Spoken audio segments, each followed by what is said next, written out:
that in the Gospel of Matthew and then lie about the lie that you lied about just seems an utterly unnecessary act.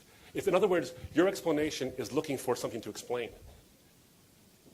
Well, the one thing is that Matthew has a story about guards at the tomb, and Luke, a later gospel, denies that story ever happened. Because in Luke's gospel... Well, it doesn't deny it, this doesn't include it.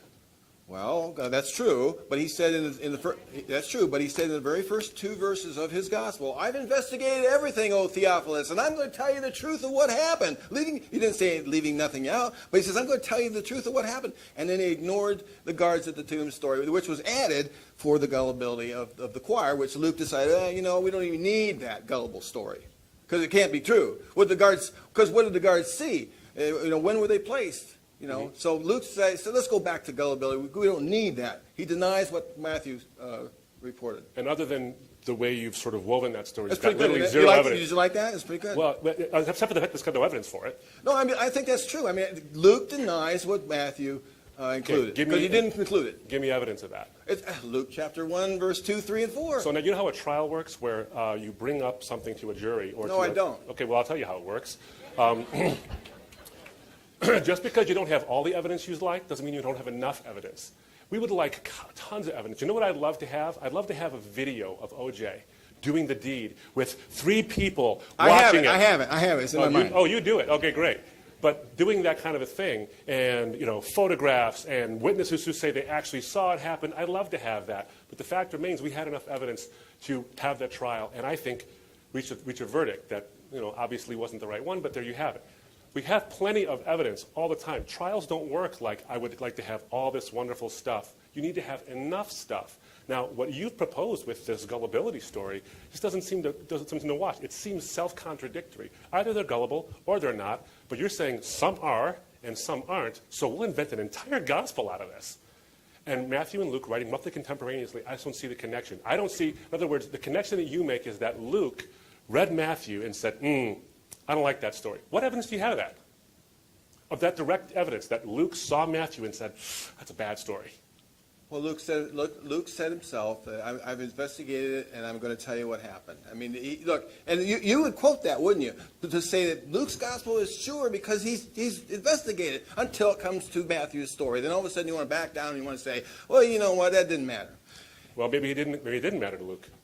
Doesn't mean that Jesus didn't rise. Well, just because Matthew has a story doesn't mean Jesus didn't rise. I have a theory on why he didn't include it. It's because it's nonsensical. If the guards fell asleep when Jesus arose from the dead, then how could they say what happened?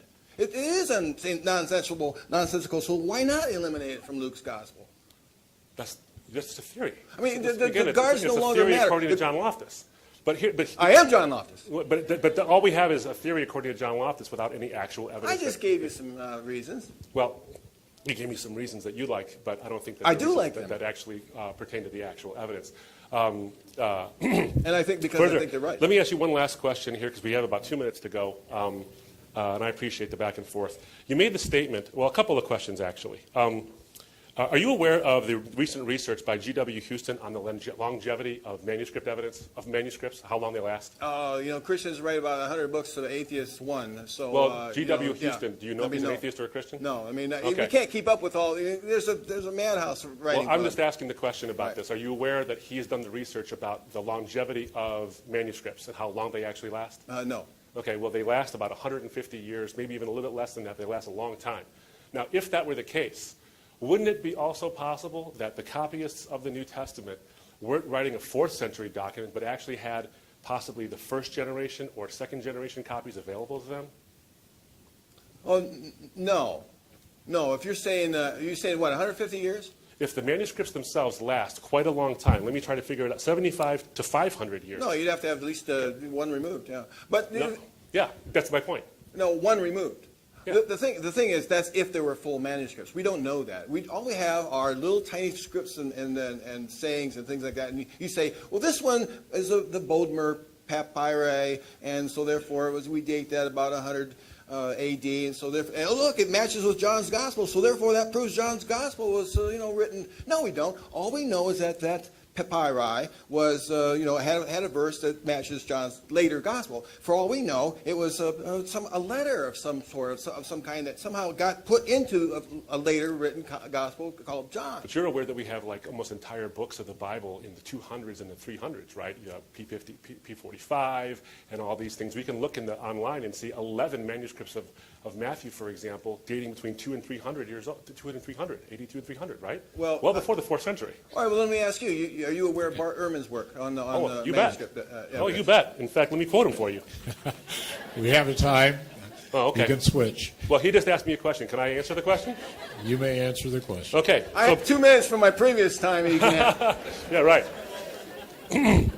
So in the latest edition, the 4th edition of their standard introduction to the New Testament, Bart Ehrman and Bruce Metzger comment as follows, that it would be a mistake to think that the uncontrolled copying practices that led to the formation of the Western textual tradition were followed everywhere that texts were produced in the Roman Empire. So in other words, people have an uncontrolled copying thing in the Western text of the Roman Empire. But you shouldn't think that happened everywhere. And they say this, quote, in particular, there is solid evidence that in at least one major city of early Christendom, the city of Alexandria, there was a conscious and conscientious controlled exercise in the copying of the books of the New Testament. Textual witnesses connected to Alexandria attest a high quality of textual transmission from the earliest times. It was there that a very ancient line of text was copied and preserved. Agree or disagree? Are you saying that it was co-written with Metzger, Yeah. Martin Metzger? Mm-hmm. And when did that come out? This is the 4th edition. Sorry, this is 2005. Page 277 to 78. Metzger was Bart's mentor, Sure. And if they co-wrote a book, I'm not so sure Bart in that book would dispute his mentor. What you need to do is read his own works on it, and his own works are much different than what Metzger accepted. And you know this. Yeah, I sure do. So I'm talking about Metzger alone and not a co-written thing. You and I can co-write a book, and we'd have to stick with what we agreed to or something like that. And sometimes you have to work on an agreement. But Bart Ehrman says all kinds of different things that you wouldn't agree with. Yeah, but then he'd be inconsistent with No, this statement. the controversies, the theological controversies about who Jesus was changed in the texts themselves. And what I'm telling you is that there's Bart documents that. Yeah, and he also says, quite the opposite, that the textual evidence was transmitted very, very faithfully from the earliest times. Metzger says that. Well, Bart Ehrman certainly didn't say, wait, I've written a bunch of books that disagree with this. So should we believe him then or believe him now? Which one should we believe? I accept what Bart Ehrman says, not what he has to agree to write something. So he with Karl capitulates Metzger. when someone tells him to capitulate? Well, I don't know whether he does or doesn't, but I know. Apparently you think so. Getting a feel. It's not about textual evidence anyway. It's about miracles in history. Is it my turn? It's your turn. Can I use my time just talking? No, all right, fine. That's cross-examination, so All right, fine. however you wish to It's about examine. all the converging Test. lines of evidence I mentioned earlier, and the fact that Christian apologists themselves walk away from sufficient evidence. I don't. Yeah, I know. And I'll tell you this, too.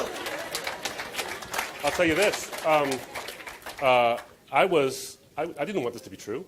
Just like you, I mean, honestly, you and I are kindred spirits in one sense, and I really actually mean this sincerely. You walked away from a faith, and I'm willing to bet that wasn't actually the easiest thing in the whole world for you to do. No, not easy at all. Yeah, and so did I, and it wasn't easy for me to do either. I think that one of the reasons why this debate specifically is very valuable for you and for me to be on this stage talking to these folks is because we share that. And I think we actually bonded over that a little bit in the car. This tiny car. I got a GPS after driving in your car. I had to get one. Oh, let me tell you something. That's right. I am horrible. My wife is here. She'll tell you. GPS, and I want one of these things, so Well, I did. I can get lost in my own garage. Okay, all right. I got a few questions. Then let me ask you this.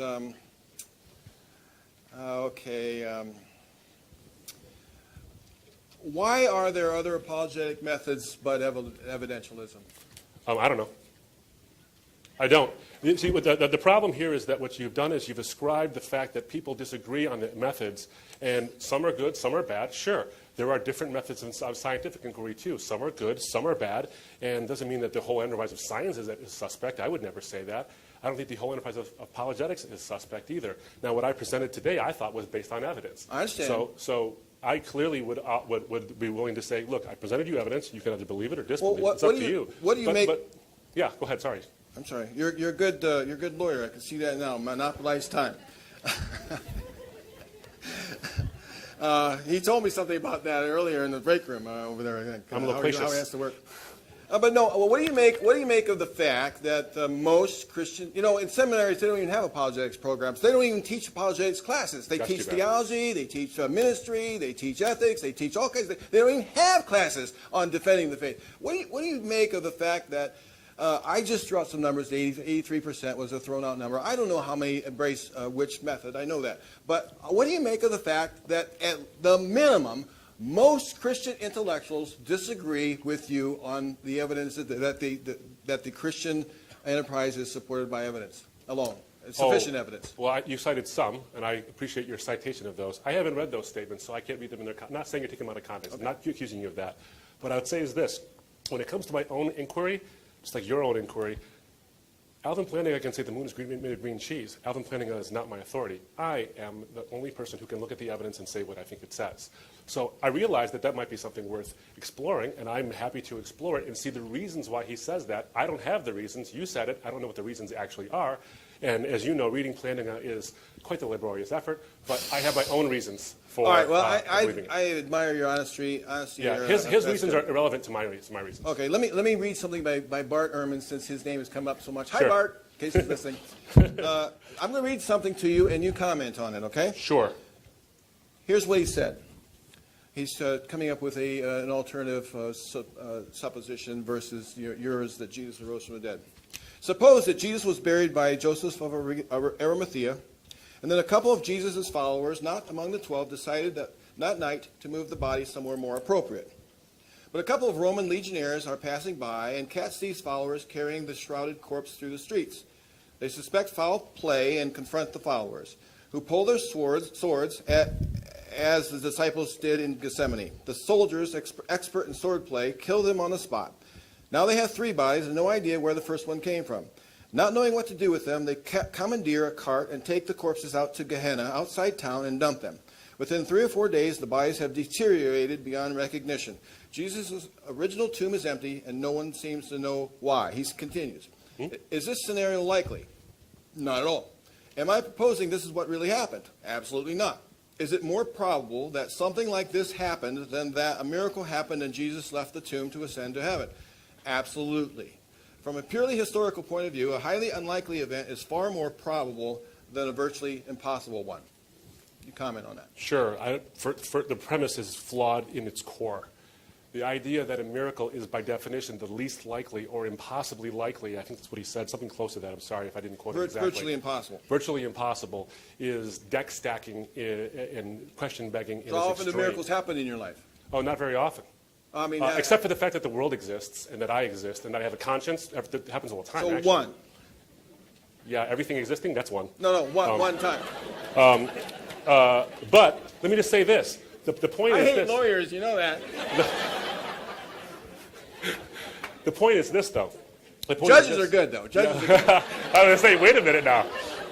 Let me respond by saying this, is that the premise is flawed because he has this sort of, according to Bart Ehrman, definition of a miracle. I could define it as something else. I could define a miracle simply as the violation of the laws of nature by the intervention of a deity, probably as a result of a religiously charged environment. Now, what that means is that I don't have to assume that God exists to believe that a miracle happened to Jesus. The miracle can get me to God second.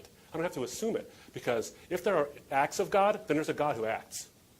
It simply just seems to me to make sense to me. So when Bart Ehrman provides this story, which he admits has 0 evidence for it, and then I see the counter story have way more evidence for it, I'm perfectly within my rights to say that rather than saying dismissively that a miracle is by definition the least likely, I could say it's just at least as likely if there's good enough evidence for it. I remember the Jews would look at that same scenario and agree with Bart Ehrman. I mean, they're the atheists too. They would say, you know what, that is more likely than that Jesus Well, rose from the dead. I have two responses to that. The first one I already gave in my rebuttal is that there's a bunch of reasons why people don't accept things. There's actually a political reason that I can offer that actually has evidence for it, not just they didn't believe and who knows why not.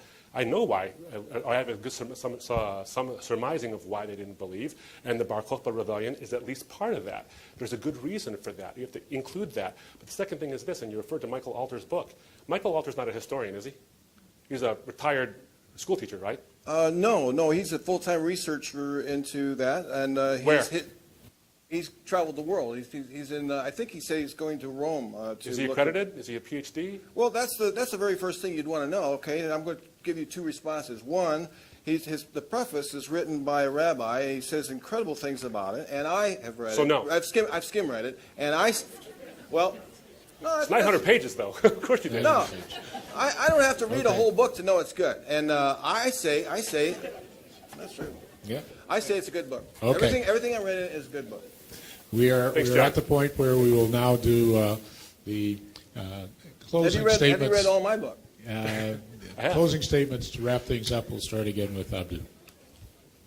Oh, I'm sorry. I'm sitting here standing around like I don't have anything to do. So there's this whole debate I have to get to. Well, friends, I hope you've enjoyed tonight. I know I have. John, this has been very lively and very fun. I'm really glad we got to do it. I think it's been actually interesting and enlightening. We do, long and the short of it. We'll do that. Thank you all for being here.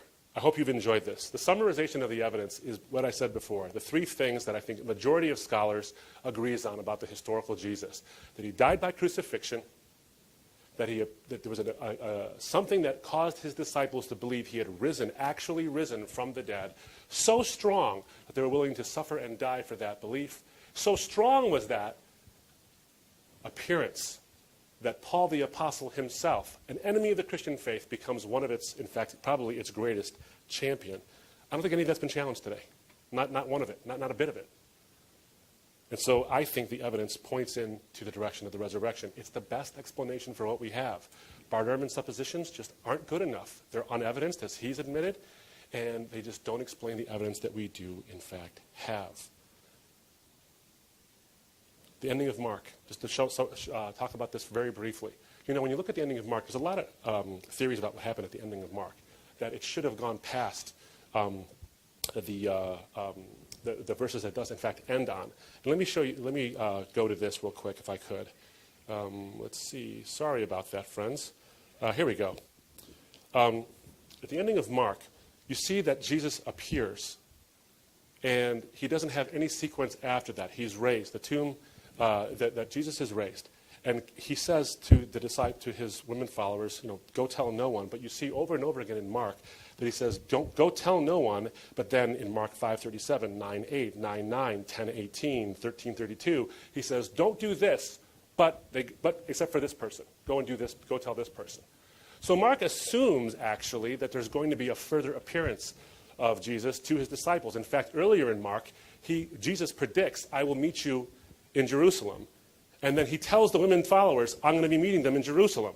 So the ending of Mark actually assumes that Jesus will be doing more appearances. It assumes it. I happen to believe, and some scholars believe this as well, in fact a large number of scholars believe this, that the ending of Mark was cut off. There probably was more evidence there. Mark just didn't not mention it. Peter just didn't say, well, he rose, end. That's not what happened. The ending was cut off. We've lost that ending. But what we do have in that ending, what do we have? We have Peter saying, he rose. He rose. And the likely conclusion is that those women followers told him that he ran to the tomb, saw it empty, and Jesus appeared to him. The issue of prophecy, without going into more detail about it, I've already responded to that. But frankly, it's irrelevant to my case. I didn't refer to it one time. Not once. So he attacked the hill no one's defending. John would point the biased finger at Christians, saying that because of the confirmation bias, if the resurrection is even possible, despite being improbable, Christians would believe it. But the fundamental basis for this argument has been this. If any natural explanation is possible to explain the data, we go with that one over any plausible-sounding arguments for a miracle. I think that we come with a truly open mind. We could see that a miracle is one of the options. Is there evidence for that miracle? And I think I've shown you the evidence for that miracle. All of us have come to this debate with biases and desires. Some of us came hoping that I would do well. Others came hoping that John would do well. Others came hoping to find answers.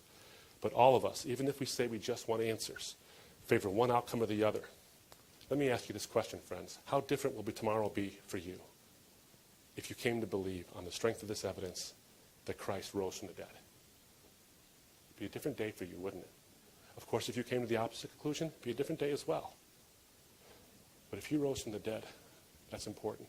Friends, I was someone who didn't want to believe this. And sometimes we can look for comfort more than truth. C.S. Lewis said, who was once a skeptic himself, says, if you look for truth, you will find comfort. But if you look for comfort, you will find neither comfort nor truth, only soft soap to begin with, and in the end, despair. I think there's plenty of reasons to believe this. When I came to faith in Christ, accepting historicity was going to be a problem. I resisted it for so long. But the evidence compelled me, my mind and my heart. You see, Jesus died and rose from the dead, not in some abstract, maybe funny, like academic way. Let's see what happened to some strange Jewish guy 2,000 years ago in some rotten outpost somewhere in the Roman Empire. It has theological significance, friends. It tells you and tells me something. The cross tells you and tells me something. This message isn't relevant to you. You are relevant to God. Because your moral choices matter, and the cross is the statement with an exclamation point. What you do matters. But the resurrection says that he offers you life.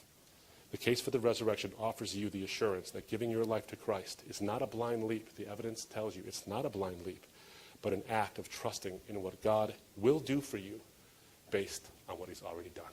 Thank you.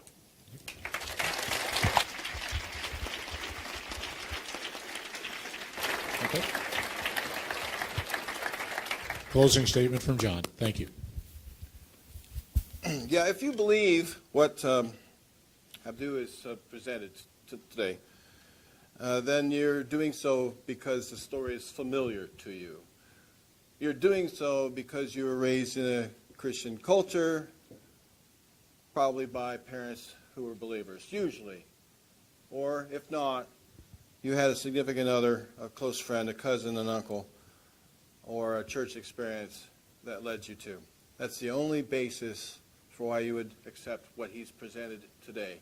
It's the only reason why he's accepted it, even though he's come from Muslim religion to Christian religion, because he's now, he's adopted a new confirmation bias. He already believed in God. He had to believe something. I'm not going to try to discount his conversion, though.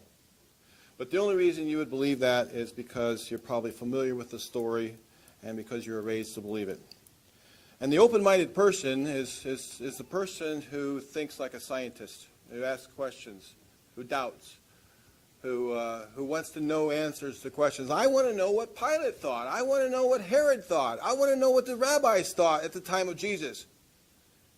We don't have those things, so we cannot make that decision unless we know that. And since we don't know that, we shouldn't believe the propaganda of the Christian Gospels. How many of you, if all you ever read was Scientology literature, could walk away from it? How many of you, if all you ever read was Mormon literature, could walk away from it? And that's all you have in the Bible. That's all you have in the Gospels. That's all you have in Paul's letters and in the other legitimate letters are Christian propaganda.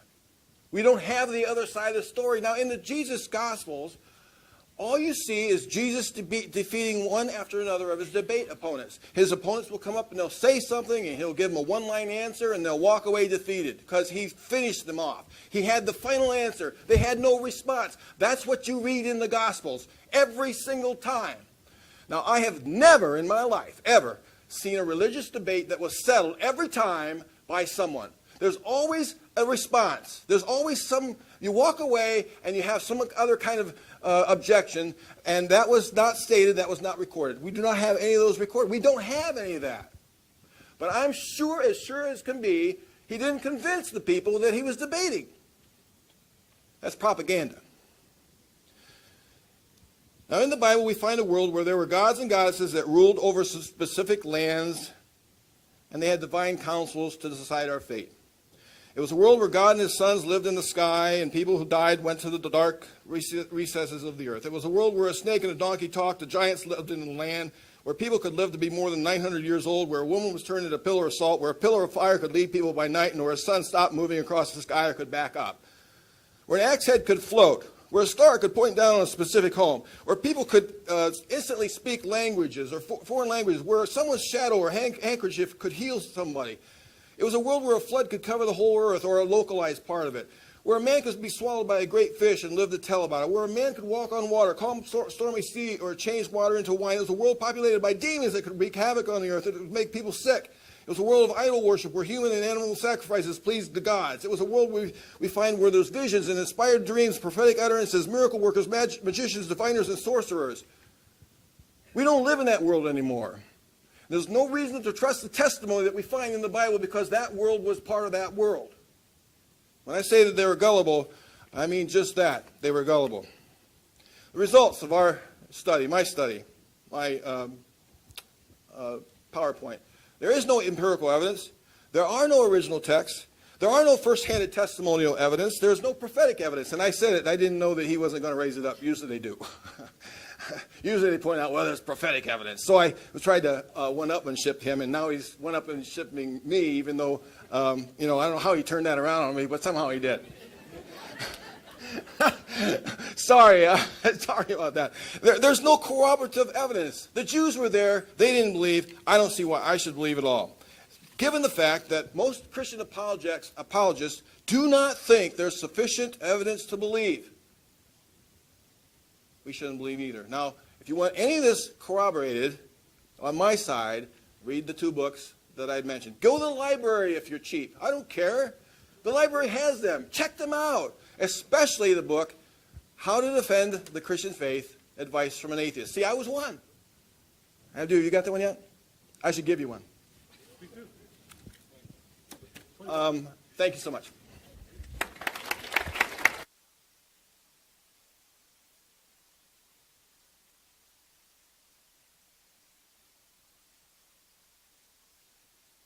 Here we go. I will give you some instructions, and then we will take a very short break. We will allow some questions and answers.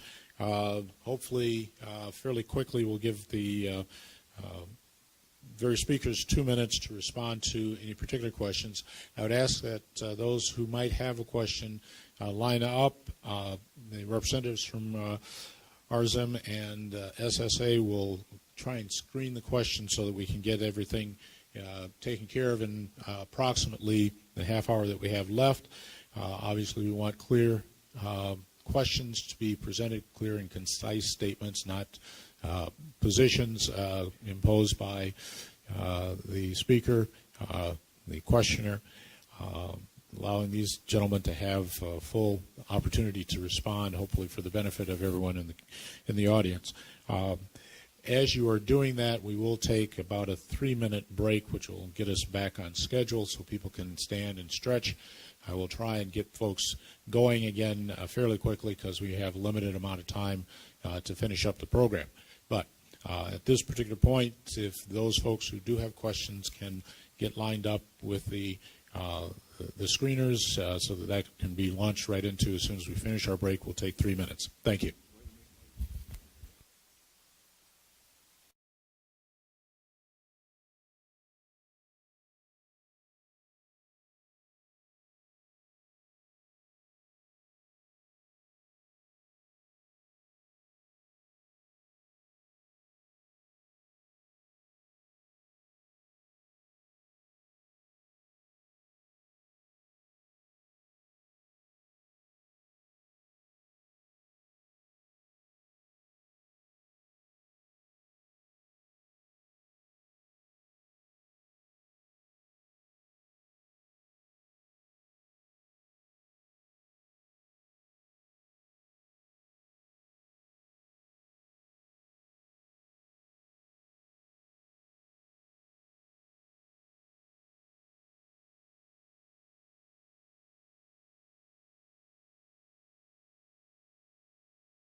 of the program.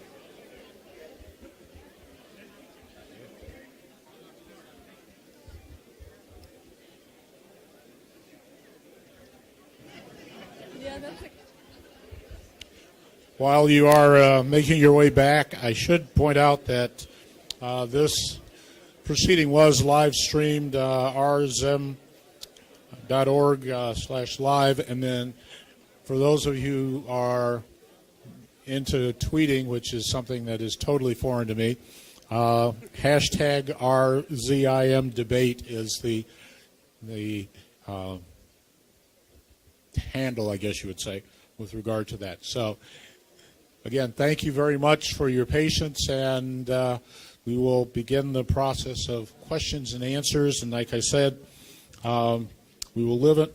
Hopefully, if you can have quick, concise questions, we'll give 2 minutes to the person to whom the question is posited to respond. So, with that, we have, and if you could maybe give just your first name and your question. Okay. Good evening. My name is Bethel, and my question is directed at Abdu. As a trial lawyer, when you're examining witness testimony, you look for ways that they sort of incidentally or accidentally corroborate each other without looking like collusion. Could you give an example of that sort of thing as you look at the gospel, something that would indicate that it was natural eyewitness testimony and not simply, Luke copying Mark? Oh, absolutely. I think that there are great reasons to believe that the Gospels are filled with these statements. As you know, there's these things called undesigned coincidences. An undesigned coincidence is when there's a bit of evidence that's left out of one Gospel that's corroborated in another. And I'm trying to look it up right now. I have a couple of these actually listed. So if you'll bear with me for just a moment. Here we go. Okay. Here's a couple of examples. Matthew chapter 14, verses 1 to 2. Herod is talking to his servants about who Jesus is and says he's the reincarnation, or he's John the Baptist, come back. Now, how would Matthew know that Herod was talking to his servants? Matthew wasn't there. Well, we find out not in Matthew's gospel, but in Luke's gospel, Luke chapter 8, verse 3. Luke says that one of his women followers was the wife of Herod's servant. So how did he know what was going on in Herod's palace? Well, one of his women followers was the wife of one of Herod's servants. So the likelihood is that he told him. That's a corroborating example. John 18:36, Jesus says, then my servants would fight for me, essentially, if he was a king of this world. And in Luke 22, why doesn't this bother Pilate? Why didn't he say, they already have started fighting for you? In fact, Peter lopped an ear off. Look at Luke chapter 22, verse 51. He touched the ear of the man who Peter had hit, and he healed him. So there was essentially no evidence of confrontation at all. So that doesn't bother him at all. There's another one, interestingly enough. I think it's in Luke's gospel. I'm going to get one of these mixed up. In Luke's gospel, when Jesus is being beaten, the guarder's saying, prophesy, who hit you? Prophesy, who hit you? Well, he could just say, you, man, you. You're the one who hit me. So why did he say that? Why would he say, prophesy, who hit you? Well, you find out in the other gospel, I believe it's Matthew's gospel, they blindfolded him. So you see this cross-corroboration. When you have a witness who says a story, and it's not different, but it's complementary to another witness, that's the best kind of testimony you can get, because one witness who says exactly the same thing is colluding. Another one who contradicts is, one of them is lying, or both of them are lying. But when they complement each other, that's great evidence. Thank you. And on my view, that last example, for example, people were asking, well, why didn't he say it? Well, the next gospel comes in and he solves the problem. Well, we heard in a vision that he was blindfolded. That's how you solve it. You make stuff up.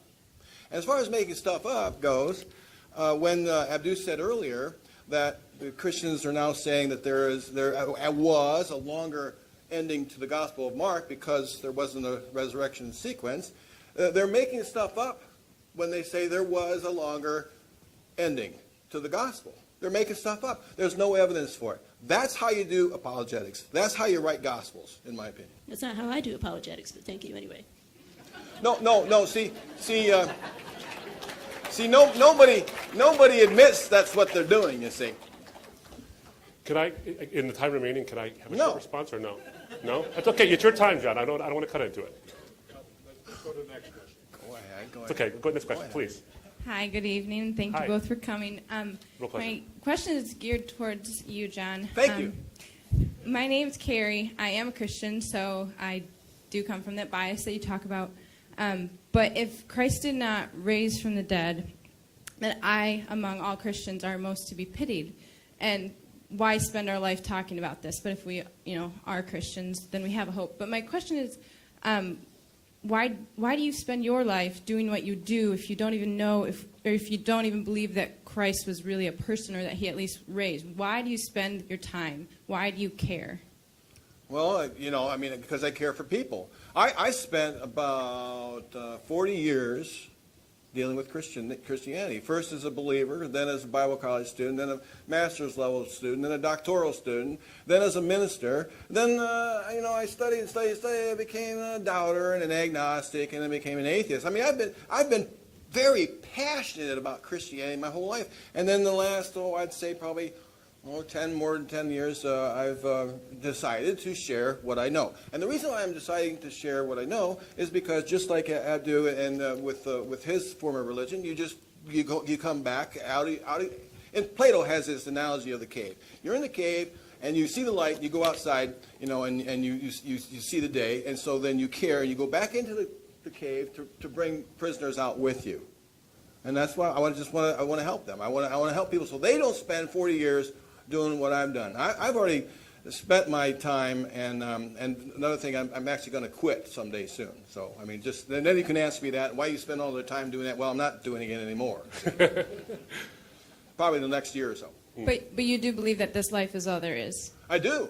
Okay. That's just, I'm very And I'm gonna get to amazed living- I'm that gonna you get- spend your time doing this thing, because I would be in the Caribbean all the time. Well,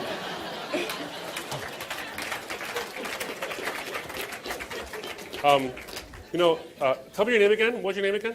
Don't walk away too fast. Carrie. Carrie. I'll be there with you. Carrie, great question. And obviously, I can't respond to why John does what he does. That's his thing, and why he does what he does. But I'll tell you this. The gospel message, I think, is evidentially true, but it also has an existential quality to it. And Carrie was hitting on this a little bit. You see, there is a great book by a guy named Clifford Williams called Existential Reasons for Belief in God. And what he says is that existential reasons, or reasons that are relevant to your emotions, aren't by themselves enough to prove that something's true. In fact, they don't prove something's true at all. They don't actually do it. But you are, in fact, warranted in your belief if that belief fulfills a need and there's evidence to back it up. So in my case, why do I do what I do? One is because I believe that you're a sinner and I'm a sinner in need of a Savior. And that 24-hour news is one of the worst inventions of the past 30 years. But I'll tell you what it does. Not only does it give you a bunch of people just giving you their opinion constantly, but here's what it does. You want to know that human beings are in trouble, are inherently in trouble? Just turn on the news any time of the day. It was, I think, Muggeridge who said that original sin is one of the most hotly contested doctrines, but also the most empirically verifiable. And we need someone who's not us to save us from us. That satisfies a need in each one of us. Apart from the evidence I already gave, which I think is substantial, there's a need that's satisfied as well. And so why do I do what I do is because I want to provide to you substantial intellectual answers that satisfy the heart. What we try to do is bridge the mind and the heart. Now, for some folks, atheism does that for them. It does. For some, maybe for you, John, maybe for other people. I've heard testimonies of the liberation. In fact, I debated an atheist on Thursday at West Texas A&M. And the chief reasons he said atheism helps him is because it relieves him of the stress of having to worry about a God who's going to zap him. Now, that's fine. That's a personal reason, and I can't deny that reason. That's his reason. But I'll tell you this. That's not what the God of the Bible is. He's the God of the Bible who actually tries his best not to throw you into hell, but to save you from it.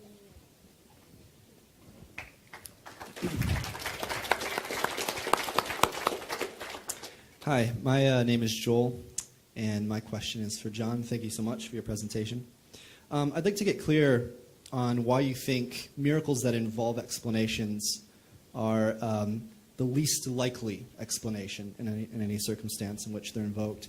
It seems like that claim is ambiguous between two different claims. So miracle reports might be the least likely explanation because a miracle just is never a good explanation. It never satisfies certain explanatory virtues like simplicity, predictive power, unification, and so on.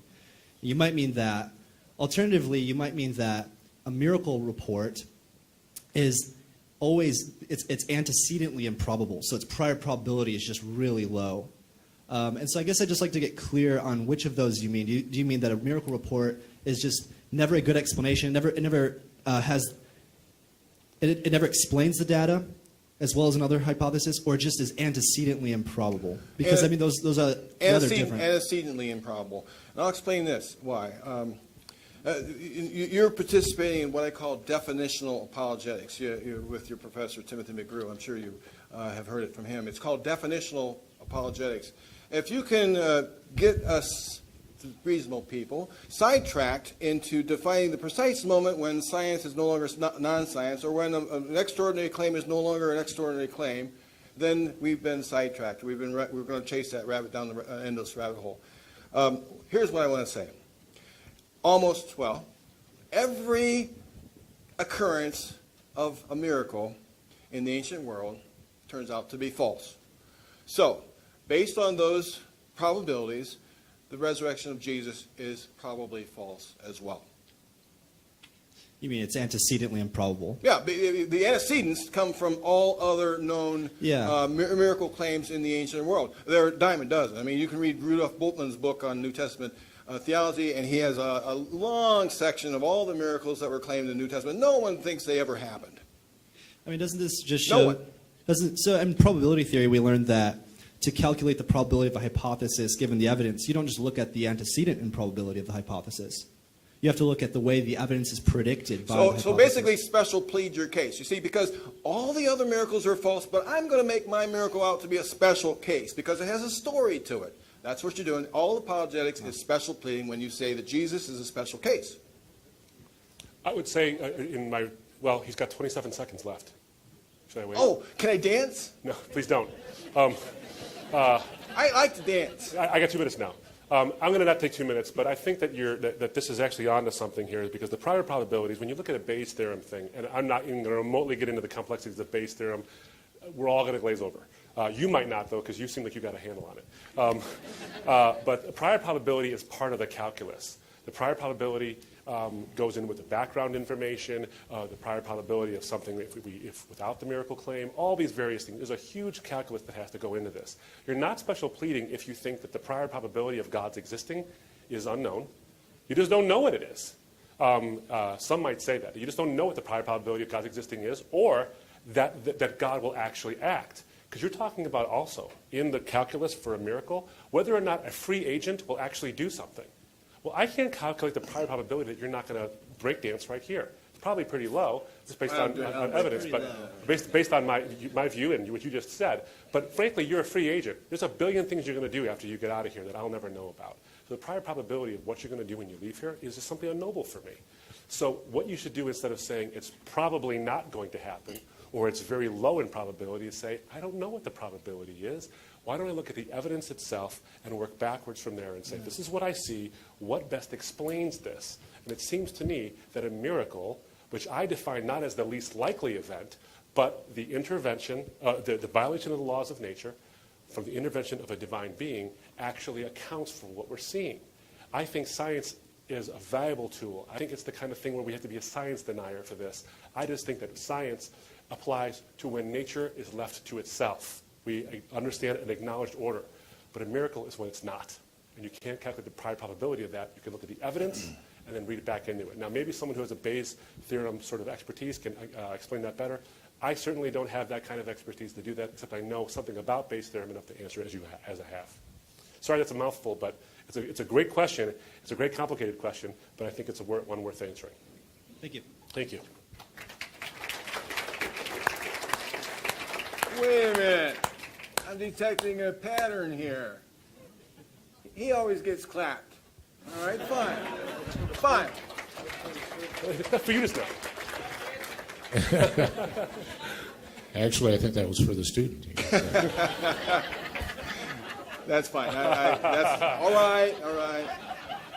Hello, my name's John. Hi. I'm a master's student here at Western. Congrats. And a scientist, so I was inherently on your side, but never argue with a lawyer. You're just going to lose. But my question actually is for Mr. Murray. Mm-hmm. So we live in the information age today. We just got out of the atomic age, where information has been more pervasive than any other time in history. More people are literate, more people have free access to information in the last 50 years than the 50,000 years preceding it. I don't think that's a controversial statement. No. In that period, I'm going to give you 3 quick examples. Jonestown, Heaven's Gate, the Branch Davidians. Each one had a leader who claimed to be Jesus Christ or a Christ-like figure, who claimed and had followers who claimed to have seen miraculous events. And I would say, this is also uncontroversial, probably these people are at least as educated or more educated about how the universe works than the most educated people in Jesus' time. Why is it, or what makes your story about a few plucky underdogs who just found their Messiah more probable than Marshall Applewhite, David Koresh, or Jim Jones, who all have followers who claim the exact same thing? They're still dead.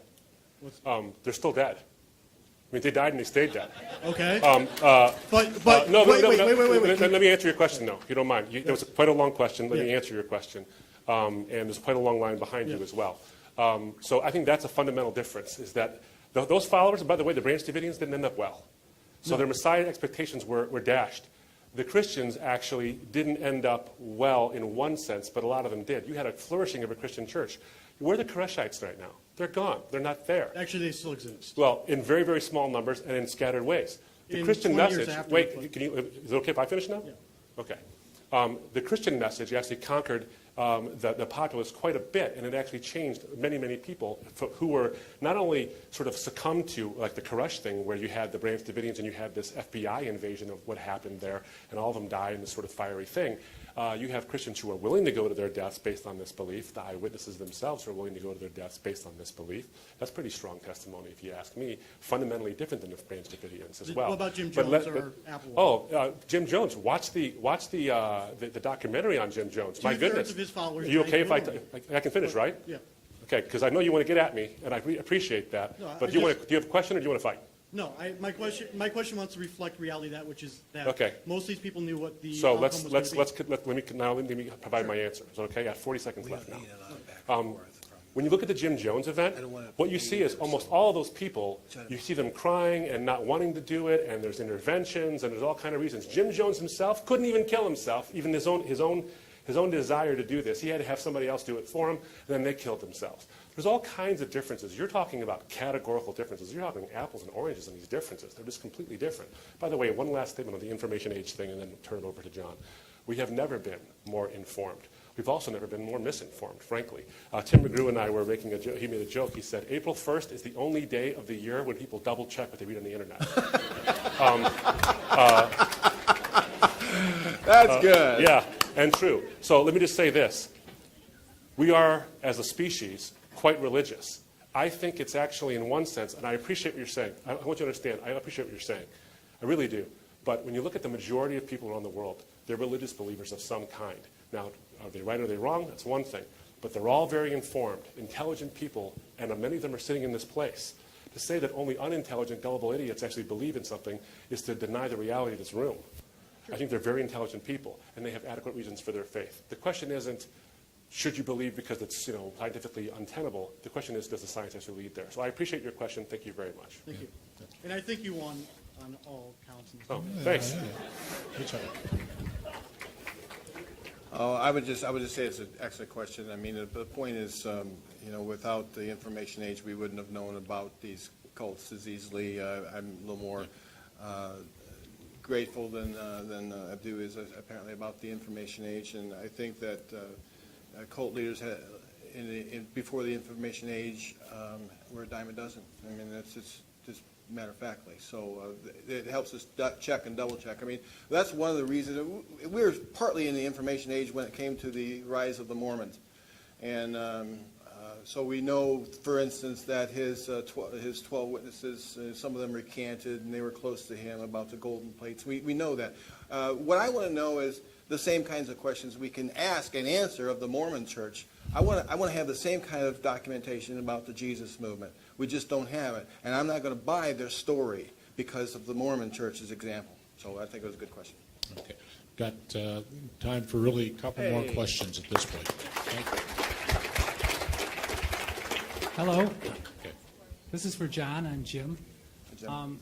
If word of mouth and writings are not reliable because they're subject to gullible people, does that mean verifiable history's onset only came at the point of modern photography?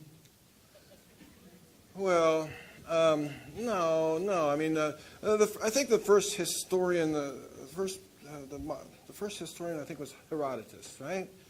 And he was a teller of tales. Something about things flying out of a horse's butt. I think he reported, but So no, that's not at all. That's not true at all. It's just you have to corroborate. You have to look for archaeological evidence, and some parts of some centuries have very little corroborative evidence, and you find some disputes about things that have gone on, and so it's hard to do history. It's really hard to do history, with the. Do you know what? There are less sightings of the Loch Ness Monster now that we have cell phones. There wasn't a single sighting last year. Why? Because everybody's got their cell phones out there. Their business is drying up over there because of the cell phone. So I welcome the cell phone and the pictures, and I wish they were back in the day of Jesus. We just don't have that. And it doesn't mean it didn't happen just because it wasn't there. But because it wasn't there, I think there's more reason to doubt.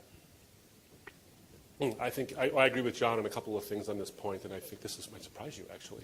No, I think we agree on something, John. And that history is very, very hard to do. It is very hard. If there's historians in this room, your job is a difficult story a difficult job, I should say, because you've got to piece together what happened based on the evidence available to you. And by the passage of time, we have some very serious gaps sometimes in some things. We have huge amounts of gaps in manuscript evidence, for example, about Julius Caesar and the Gallic Wars. We have something like 900 years between when it happened and when the first copy we have of the Gallic Wars actually exists.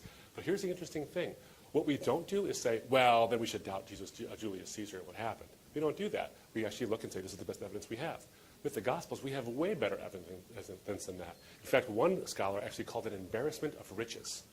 How early the documents are and how numerous the documents are when it comes to the early church and what happened to the early church. And what I pointed out was the very hard work of history, that led people to say that Jesus died by crucifixion. There was a guy named Jesus. That's a very fringe idea that Jesus didn't even exist. But the overwhelming scholarship of people who do hard history say that Jesus died by crucifixion, that his disciples claimed he appeared to them, and that it was so strong that it converted the skeptics, Paul and James, and so on. And I quoted scholars who are not friendly to the Christian faith. Gary Ludemann, Paul Fredrickson, Rudolf Bultmann, just name a few, and there's many others who would say that history, the hard job of history, we can know something, and we can know, and they said historically certain that this is what happened to him.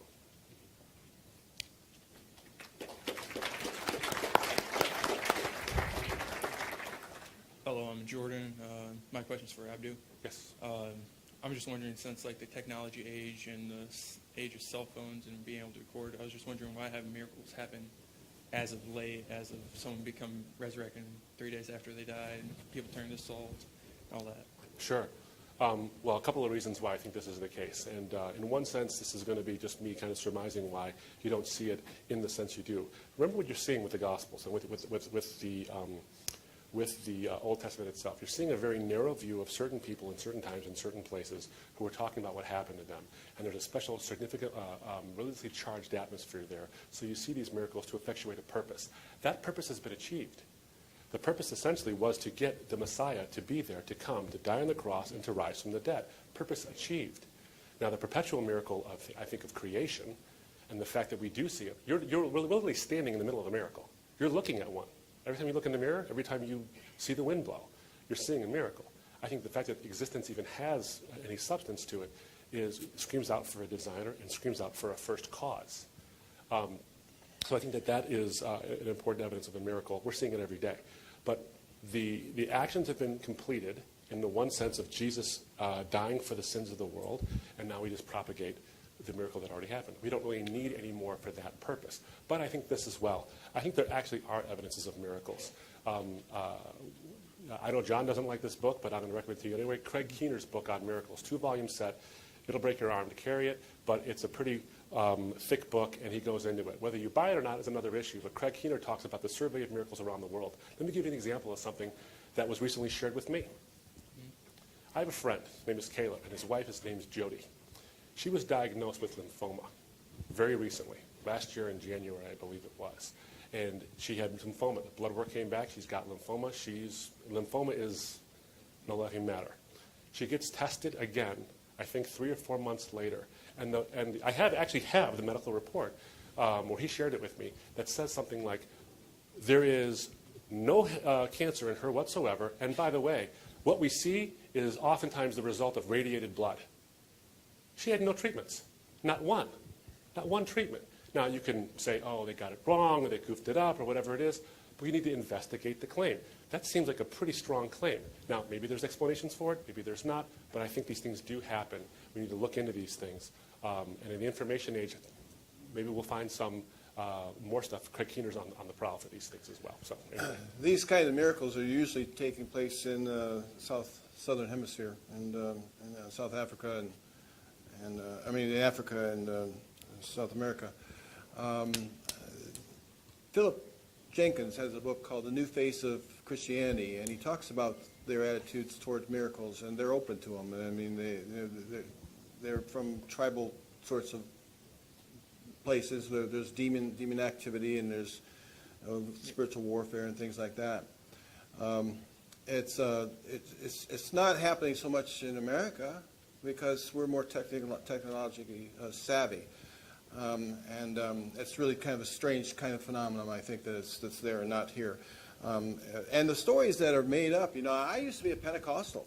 My very first years as a Christian were as a Pentecostal. And I remember specifically one girl saying she was healed of epilepsy. I mean, a friend of mine, right, in Fort Wayne. And I was inquisitive. I said, well, praise God, and tell me more. And she says, well, I went to this healer, and then I got healed of epilepsy. Well, that's sweet. And she said, but I still have the symptoms. That's the punchline. Even then, as a Pentecostal, I was saying, what? Are you saying, yeah, I still have the symptoms? But you're healed. Yeah, I got symptoms. Okay, so what's the difference between now and then? Well, I got to claim the symptoms in the name of Jesus every day. Oh, so you're not healed. Yes, I am. I tell you, the twisted logic of believers with miracles stunned even me when I was a Pentecostal. I have been a Pentecostal. I've been to faith healings. My aunt had polio, and she went to plenty of faith healings by her mom, my grandmother. And I've never seen a healing. I've never witnessed one. I was open to them, and it never happened. So it's interesting that it doesn't happen here. And even among Pentecostals, it didn't happen for me. Thank you both. Thank you. One last question, sir. Thank you. I wanted to thank you both also. My question is for you, Mr. Loftus. My understanding of your position on the resurrection is that Mark is the original gospel and everybody else essentially borrowed from it. Is that? Well, they borrowed the significant parts of it. I mean, there's Mark and Q. He mentioned Q. And Q, which is the original document that Mark may have drawn from, probably did draw from, there's no resurrection either. Yes. And so my question is, if that is true, how is the virgin birth explained? Well, there's no virgin birth. What do you think? I'm going to be duplicitous here? I mean, no. Think about this, for instance. I mean, supposedly Jesus was a descendant of Joseph, who was a descendant of so-and-so, back to David, back to Abraham. Well, if God's semen was what did it, then Joseph was not the father. He couldn't have been descended from David, now could he? Joseph was descended from David, at least that's what's written. Right. But Jesus, there's no part of him that. See, what they thought back in that day was that the male seed entered the woman. They knew how to do that. Woo! But what they thought was that the male seed did all of the work, and the woman's womb was merely an incubator. That's all it was used for. Put the seed in, and the woman spits out the baby. It's my baby. I'm the father. And I hope that, it's a boy, not a girl. And the woman's job was just to spit out the baby. Now, if you didn't spit out the baby, something's wrong with you, because I gave you everything you needed. But in Mary's case, apparently, it was God's semen. And, this is incredibly, it's incredibly insane type of argument to say that then Jesus is the descendant of David. He couldn't have been. Anything? Yeah, sure. So now we're talking about sex. Couple of things is that Jesus being the descendant of David. First of all, one that's figurative in one sense because of the Davidic Messiah. That's a figurative statement there. No, why And- they got well, all those could I- genealogies? My turn, right? No, I'm giving up my time. I get to talk. So you have We're running out. this Davidic, you have this symbolicness that's there. And by the way, Joseph goes back to this. And so you see that there is a Jewish genealogy, there's a Greek genealogy.